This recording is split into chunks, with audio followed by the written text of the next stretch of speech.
So I'm here today to showcase this maze generation system that I made that makes it easier than ever to generate mazes. So first I'll go over the scripts.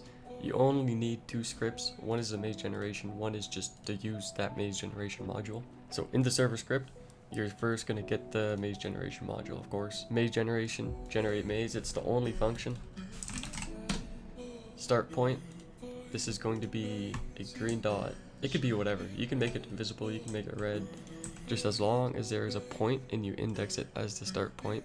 This is going to be where the first room generates. And the next thing is this room count. This controls how many rooms will be spawned when you call the function. So as for the module, we have 4 things you can configure.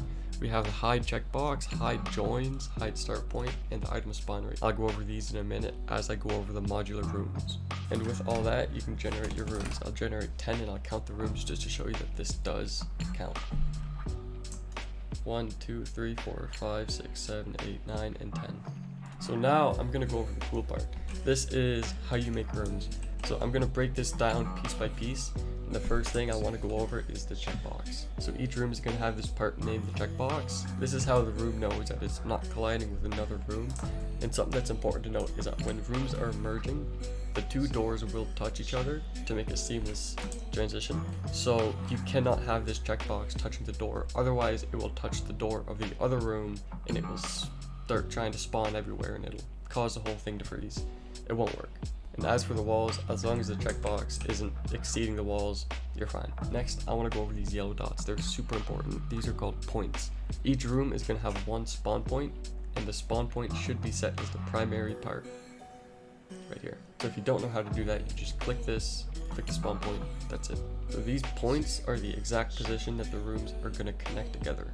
Make sure you check unjoined joins for each point, because it has to know which joins were not joined so that it can generate the door seals.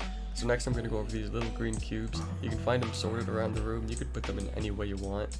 They are just loot. They randomly generate based on your rate that you set here, and they do also have to be tagged under loot spawns in order for them to function. And if you don't know how to get to this tag editor, you go to view and tag editor right here. And so I said I would explain this later, so here I am. This checkbox, hide checkbox, we talked about that. The red box, if you want to hide it, set this to true. And hide joins, if you want to hide the joins, these yellow blocks, we talked about that. You just set this to true and they're gone. And the start point is that green cube we talked about, first thing we talked about. If you want to hide that, set this to true.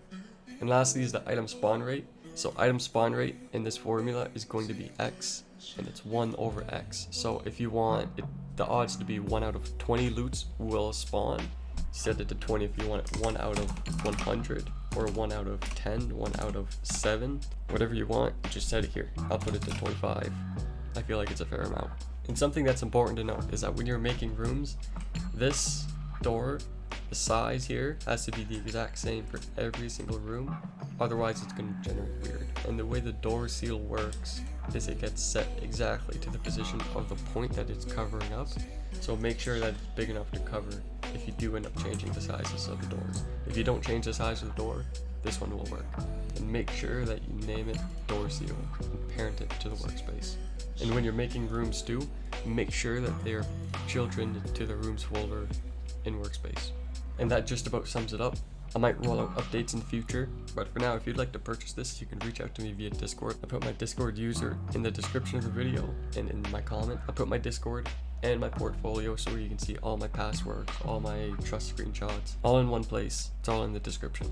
And that just about sums it up. Mazes have never been easier to generate, whether you're thinking about purchasing it or whether you're just checking out the showcase. Thanks for sticking along.